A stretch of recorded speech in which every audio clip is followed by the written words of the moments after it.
Gotham episode 9, Harvey Dent. A really enjoyable episode for the season. This is the episode right before the fall finale, so I think they set up a lot of interesting points in this one. They had Fish Mooney doing another plan against Falcone, which I thought was really well done. Penguin finding out about her secret weapon, which I really love that part of the episode. Of course, I'll get to that. We got to see Bruce officially training with Alfred, which I thought was really well done. He met Selina, she's staying with Alfred and Bruce, and then we have like the main, case of this episode, which ultimately led to Arkham Asylum being the Arkham Asylum that we know in the Batman comics. So overall, I'd say this was a really great episode. It had a lot of different points to it that were just ultimately well done, in my opinion. And then we had like a surprise ending with Barbara and I believe her name's Montoya. That was kind of messed up. I thought that was kind of harsh, and I wasn't expecting that. And the way it was set up, I was like, I hope that's not what's gonna happen. Maybe she's just lying in bed with wine and a fire in the background, and she's for whatever reason just nude. And that's what I was hoping for, but just like, nope, that's not how things went. So that'll happen down the line. I'm not too concerned about that, but I'm pretty sure Jim isn't gonna be too happy when he finds that out. But overall, I thought the main case for this episode was interesting, and that kind of tied in with the stuff with Fish Mooney, where she was helping Nikolai's men get revenge on Falcone. And by the end, she basically just had Butch kill all of them, destroy all the money. And it's just, oh, well, there's another thing that happened to Falcone, and now he's just a little bit weaker because he lost all this money. But I thought it was a really well done case. I really enjoyed it. I like the fact that the person who was responsible for all of the destruction really wasn't the main drive for the destruction. He was just kidnapped. He was being transferred, and Hargrove was just kidnapped in the middle of that. And I actually thought that was a really cool concept for them to play on, and we kind of see why they did, because by the end it leads to the fact that this guy needed much more help than he was getting at Blackgate Prison, because it was just a prison. And when he was actually being transferred to finally get the help that he really needed, that's when he basically got taken again, and that's how these bombings started up. And the mayor had to make a really big decision, and it's like, okay, well, I've kind of screwed up by having these mentally handicapped people basically go to prison when they're criminal. Now they're declared criminally insane. So it was just really interesting how they played that, and I enjoyed the role where the guy, he didn't want to hurt other people, but he just had these different things. Like, even in the very beginning, it was really cool because I had no idea why he took the little nameplate off the table. I thought it was like he was kind of just like sticking it to these companies or something, and it was because he wanted to be found, because he didn't want to hurt other people. He didn't really want to even get back into blowing things up or anything like that. So I really enjoyed that. I thought it was a good way for them to have, he wasn't even the villain. He was just kind of the weapon that was used, unfortunately. But I enjoyed that. I liked the way that they used his character in that way, and the whole, way that it tied in with Fish Mooney using these people as her sort of second plan. Like, she has her long, overarching plan with the girl, but this was just a one-off plan. Like, all right, if we get the money, then we do, and of course by the end they don't. But she says the main point was to hurt Falcone, and that's exactly what happened. So she couldn't be happier. So I thought that was really cool. It was just her doing things here and there. She doesn't just have one plan and she's done. She has multiple plans that she's going through with. And, as she put it, she hates loose ends. So fortunately, none of that is going to get back to her. However, we did have Penguin in this episode, where, of course, he found out the secrets. And I really loved him in this episode because he wasn't Penguin that we've seen in the other episodes. It wasn't him being really manipulative and being really sly and coy and acting like he doesn't know what's going on or anything like that, or acting weaker than he really is. In this episode, you could see it, he was kind of just on top of the world. He was doing his own thing in this one. All he was doing was finding out the secret, and he found it out. He found out, okay, she's working for Mooney, and Mooney's trying to do something else to take out Falcone. And he was just happy. Like, he found her. He was like, he went to Fish Mooney and like sniffed her, and it was really weird and funny. And the music that was playing when he was first in the girl's house or her apartment was really, really crazy, and just like weird sounds and stuff. And it was just him. Like, he was much happier in this episode, and it wasn't like the taunting happiness. It seemed like he was just genuinely happy. Like, I'm kind of on top of the world right now. I'm pretty much safe on all accounts. And I also found out this big secret, which he may or may not be hiding because he's still wants to kind of rise and become the Penguin that he becomes in Batman. So that could be why he isn't writing her out just yet, or it's because he wants to get a little bit more info or try to get something out of her from out of the girl so that he can get a little bit more info on Fish and find some way to have real definitive proof and kind of just pit everyone against each other, and he just backs out and watches them all kind of take each other out.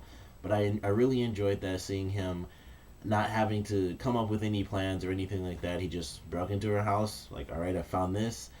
Lilacs, he goes to Fish, sniffs her, lilacs, and that's pretty much it. He was just like, all right, I did this, I found out this, and now I have my own plan, and he was just happy. So it was really cool to see that because it was very different from what we normally get out of him.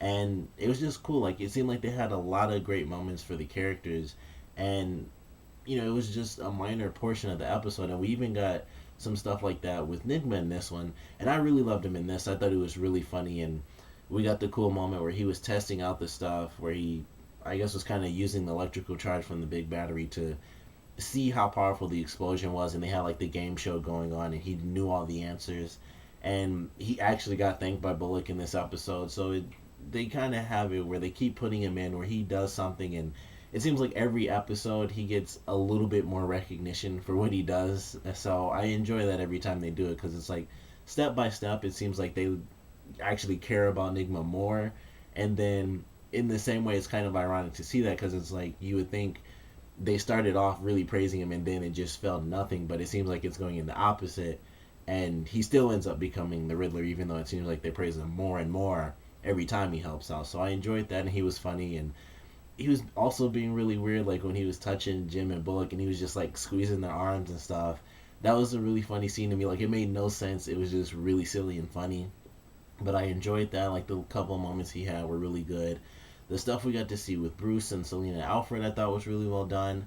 Bruce is training in this episode, and he learned some stuff from Alfred, like Alfred boxing. Him and Alfred boxing, I think, was probably my favorite part of the entire episode, because it was him training, so it was slightly serious, but it also had its really funny moments, like when Selina first came in and Bruce punched Alfred, and he was like, sorry, Alfred, and then they talked, like, they said like two more sentences, and he just punched him in the arm really hard, and Bruce is like, that hurt. He was like, yeah, it's supposed to. So, I always love Alfred in this one. Like, I think he's probably my favorite Alfred I've seen in any version of Batman, because he actually fights, he's teaching Bruce and stuff, and he's really funny and sarcastic. So I really like that. We got to see Bruce training on his own, like the stuff where he was holding his breath, which that scene was interesting, but the weirdest thing was that he was in full clothing. I thought they would address that. Like, me and my girlfriend were both watching it, and it made no sense. I thought it was the perfect moment for them to have Selina ask, like, why are you in clothing? I thought it would have been like the perfect line for her character, because she's just that character, and it's like, this makes no sense. Why are you wearing clothes right now?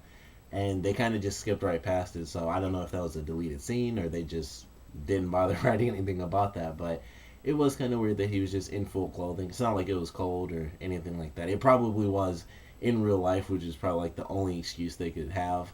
But even then, it's still going to be cold water if he's in clothes or not. But, it was still cool to see him training and stuff. And by the end, all of Selina had kind of been going up and down as far as Alfred. So I was like, I don't like this girl. I don't really want her staying with us or anything. By the end, she kind of came around, and Alfred's like, she's actually helping Bruce be a kid and not just be, future Batman. He's just, young Bruce Wayne who's able to relax and have a little fun. So I enjoyed that. I think it was a great, great episode leading up to the finale. And of course, the really big thing, which ironically wasn't super huge in this episode, was Harvey Dent. Like, the title of the episode is Harvey Dent, and it was like the big thing they had a preview for, like, in the middle of Sleepy Hollow last week and stuff. And he wasn't really in this episode nearly as much as I thought. He was in the opening scene, which was cool. We had him in the middle when he actually talked to the guy he wanted to go after, and he kind of just went nuts. He actually had like a crazy disorder where he almost just completely flipped personalities, which I actually enjoyed. He kind of just snapped on that guy. I was like, I'll rip you apart and stuff, or I'll rip you open.